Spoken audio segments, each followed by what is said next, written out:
ஆனால் ஒன்று, ஒருத்தனுக்கு இவ்வளோ தூரம் குடைச்சல் கொடுக்குறீங்கல்ல, அதிலேயே தெரிஞ்சிருச்சு அவன் மேலே உங்களுக்கு எவ்வளோ பயம் இருக்குது அப்படின்ற மாதிரி. அந்த பயம் இருக்கணும் அப்படின்ற மாதிரி தான் நமக்கு சொல்ல தோணுது. ஸோ எதை பற்றி பேச போகிறேன் அப்படிங்கிறது உங்களுக்கே தெரிஞ்சுக்கும். விஜய் அவர்களுடைய பொலிட்டிக்கல் ஜேர்னி இன்னையிலேருந்து தான் வந்து ஸ்டார்ட் ஆகுது அப்படிங்கிறத நான் சொன்னால் நீங்கள் நம்புவீங்களா? என்னையா சொல்கிறேன் அப்படின்றீங்களா? இப்போ இவ்வளோ நேரம் வந்து 2 வருஷம் கட்சி நடத்திட்டு இருக்காரு. என்ன நடத்தினா? ஆமாம், நடத்திட்டு இருக்காரு. ஆனால் இன்னையிலேருந்து டிவிக்கே எப்படி பெர்ஃபார்ம் பண்ண போகுது அப்படின்றதற்கு ஒரு முதல் படியாக விஜய்க்கு கிடைக்கக்கூடிய வெற்றியாக தான் நான் அதை பார்க்குறேன். ஸோ அதை பற்றி தான் அந்த வீடியோவில் டிஸ்கஸ் பண்ண போகிறோம். ஸோ முழுக்க இன்றைக்கி டிவிகே விஜய் அவர்கள் எப்படி பெர்ஃபார்ம் பண்ண போகிறாங்க இந்த தேர்தலில், ப்ளஸ் பாலிடிக்ஸ் என்னெல்லாம் வந்து நடந்துட்டு இருக்கு அப்படிங்கிறத பற்றி தான் டிஸ்கஸ் பண்ண போகிறோம். ஸோ வீடியோக்குள்ள போகிறதுக்கு முன்னாடி சேனலுக்கு புதுசாக இருந்தீங்கன்னா சப்ஸ்கிரைப் பண்ணாமல் கண்டிப்பாக சப்ஸ்கிரைப் பண்ணி ஒரு ஆதரவு கொடுங்க. வீடியோ மறக்காமல் ஒரு லைக்கை போட்டுக்கோங்க. இப்போ நம்ம வீடியோக்குள்ளே கண்டிப்பாக போகலாம். முடிஞ்சால் ஹைட் பட்டனையும் வந்து தட்டி விட்டுருங்க. ஓகே, ஸோ டிவிகே விஜய் அவர்களை இருந்தே வந்து பார்த்தீங்கன்னா எது வந்தாலும் பிரச்சனை, விஜய்க்கு அரசியல் அப்படின்னு சொல்லி உள்ளே வந்த பிறகு அவருக்கு குடைச்சல் கொடுக்குற வகையில் அவங்க கரூரை வைத்து பேசினாங்க. அடுத்து வந்து சங்கீதா அவர்கள் மேட்ரு வந்துச்சு, அதை வச்சு வந்து குடைச்சல் கொடுத்தாங்க. ஈவன் இந்த கன்ஸ் வந்து பார்த்தீங்கன்னா இப்போ டிஎம்கேனா ஏடிஎம்கே திருப்பி நிற்கும் அப்படி, ஓகேவா? ஏடிஎம்கேனா டிஎம்கே திருப்பி நிற்கலாம், அந்த மாதிரி இருக்கும். இப்போ என்டிகேனா டிஎம்கே, அந்த மாதிரி ஒரு 2-3 பேர் கூட சேர்ந்து ஒரு கன் வந்து பாயிண்ட் பண்ணலாம் அப்படின்ற மாதிரி ஒரு சூழ்நிலை நம்ம பார்த்துருக்கோம். ஆனால் இங்கே தான் அந்த சூழ்நிலையே வந்து வேறு மாதிரி இருக்குது. All guns pointed towards TVK அப்படின்ற மாதிரி. ஏடிஎம்கேயும் டிவிகே அடிக்கிறான், டிஎம்கேவும் டிவிகே அடிக்கிறான், நாம் தமிழரும் டிவிகே அடிக்கிறான். அப்படிங்கிறப்ப ஒட்டுமொத்த சக்தியாக டிவிகே உயர்ந்து வந்துட்டு இருக்கு அப்படிங்கிறத பார்த்து உங்களுக்கு புரியுதா இல்லையா? ஸோ இதுதான் இந்த வட்டம் அரசியலில் ஒரு மிகப்பெரிய ஒரு புரட்சியாக வெடிக்க போகுது அப்படிங்கிறதுல எந்த ஒரு மாற்று கருத்தும் இல்லை. ஒன்னப்போ இவ்வளோ கான்ஃபிடண்ட்டாக சொல்கிறேன் அப்படின்றீங்களா? ஆமாங்க, அந்த மாதிரி சம்பவங்கள் நடந்துட்டு இருக்கு அப்படிங்கிறது தான். ஸோ விஜய் அவர்களுடைய அரசியல் ஆரம்பிச்சதுலேருந்து அவர் பண்ண 2 தவறான விஷயம் நான் சொல்கிறது, 2 தவறு தான் பண்ணியிருக்காரு. ஒன்று வந்து பார்த்தீங்கன்னா ரசிகர்களை நல்வழிப்படுத்தலை, ஓகேவா? அவங்களுக்கான அந்த பாடத்தை ஒழுங்காக போடலை. ஓகே, இது ஒன்று. அடுத்து வந்து பார்த்தீங்கன்னா ப்ரெஸ் மீட்டு அவருடைய நிலைப்பாடு என்ன அப்படிங்கிறத ஆங்காங்கே அவர் வந்து பதிவு பண்ணலை. அட்லீஸ்ட் அவர் வெளியே இறங்கி வர முடியாது விஜய் அவர்களால். ஏன்னா வெளியே வந்தாலே மக்கள் வந்து கூட்டிடுறாங்க அப்படின்றதுக்காக வெளியே வர வேண்டாம் அரசியல், ஓகே.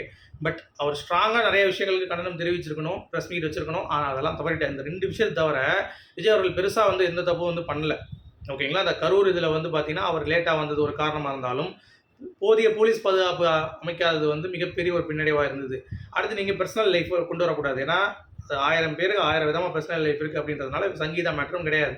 ஆனால் ஒரு விஷயம் வந்து வந்தாலும் ஊதி பெருசாக்கி விஜய் அவர்களை வந்து மட்டம் படுத்தி அவரெல்லாம் ஒரு தகுதியே இல்லாத தலைவன் அப்படின்ற மாதிரியே வந்து பிம்பம் வந்து கிரியேட் பண்ண ட்ரை பண்ணாங்க. ஆனால் அதெல்லாம் ஒட்டச்சி தகர்க்கிற மாதிரி விஜய் அவர்களுடைய அரசியல் பிரவேசம் இன்னிலிருந்து தொடங்குது அப்படின்னு சொல்லி நம்ம உறுதியாக வந்து திங்க் பண்ணுறோம். அந்த மாதிரி விஷயங்கள் சம்பவங்கள் என்னென்ன நடந்துச்சு அப்படிங்கிறத தான் வந்து பார்க்க போகிறோம். ஸோ இன்றைக்கி விஜய் வந்து தரமான சம்பவம் ஒரு 2-3 நாளாக பண்ணிகிட்டு இருக்காரு. வந்து பார்த்தீங்கன்னா அந்த பொன்ராஜ் பிள்ளச்சாமி அப்படின்னு சொல்லிட்டு திமுகவுடைய ஒரு கைக்கூலி என்ன பண்ணுறாரு அப்படின்னா, நம்ம வந்து நாங்கள் பொதுவாலாம் பேசலை, டிவிகேவுடைய சில பெண்களை தான் குறிப்பிட்டேன் அப்படின்னு சொல்லி, டிவிகேல இருக்கிறவங்களாம் விபச்சாரின்னு சொல்லி சொன்னவன் தான் அவன்.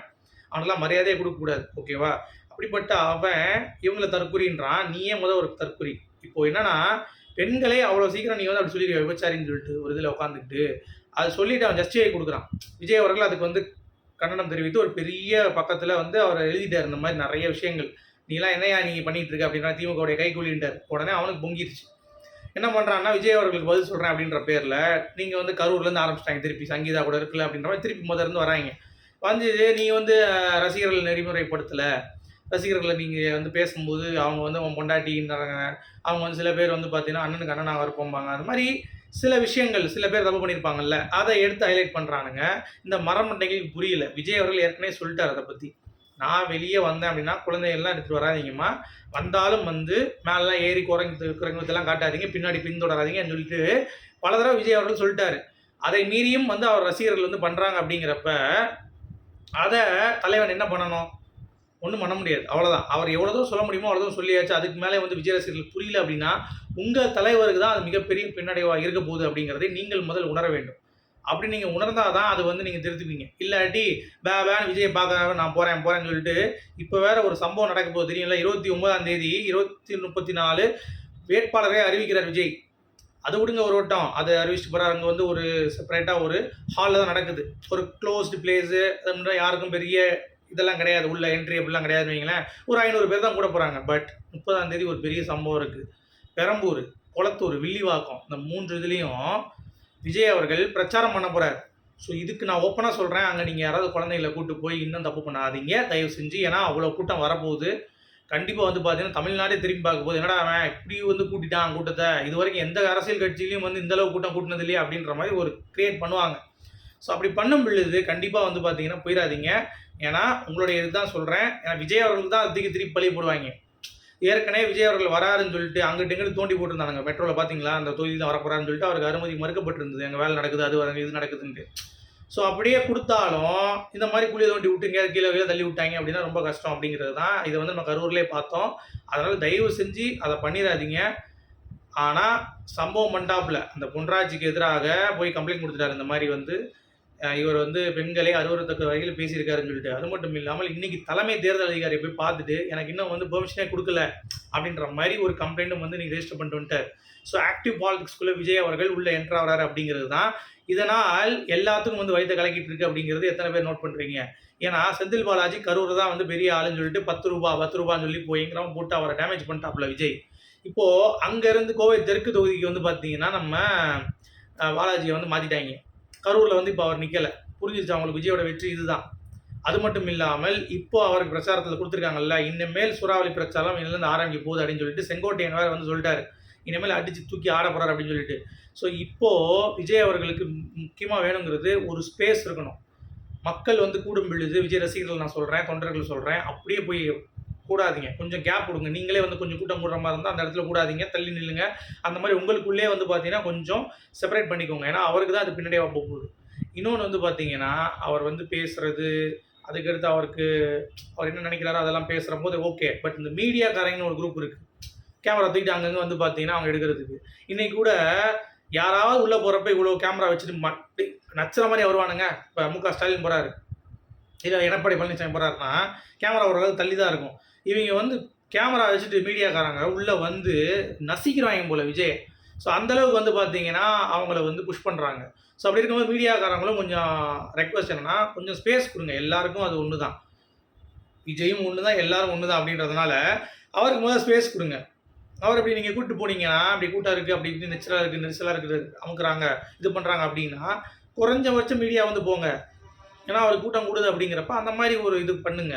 அதை விட்டு எல்லாமே வந்து விஜய் தான் பண்ணார். எப்படி டிஎம்கே விஜய் சொல்கிறாருல்ல, சரி நடக்கிற ஒரு டவுட்டுக்கு தான் சொல்கிறார் அவர். ஆனால் விஜய் டிஎம்கே அவர்களும் வந்து விஜய் எல்லாத்துக்கும் எங்களை சொல்கிறார், டிஎம்கே சொல்கிறேன்னு சொல்லி சொல்கிறாங்கல்ல, அது நீங்கள் பண்ணுறது தானே அப்படின்ற மாதிரி தானே இருக்குது. இந்த மாதிரி விஷயம் பண்ணும்போது அப்படிங்கிறது தான் எனக்கு தோணுச்சு. அதே மாதிரி இந்த ஜூலி வைஷ்ணவி மாதிரி 2 பெண்களை வைத்துட்டு வீட்டில் நாட்டில் பாதுகாப்பு கிடையாது பெண்களுக்கு. அந்த மாதிரி தான் திமுக ஆட்சியில் போயிட்டுருக்கு. பார்த்துருப்பீங்க விளாத்திக்குளம் பார்த்தீங்களா இல்லையா?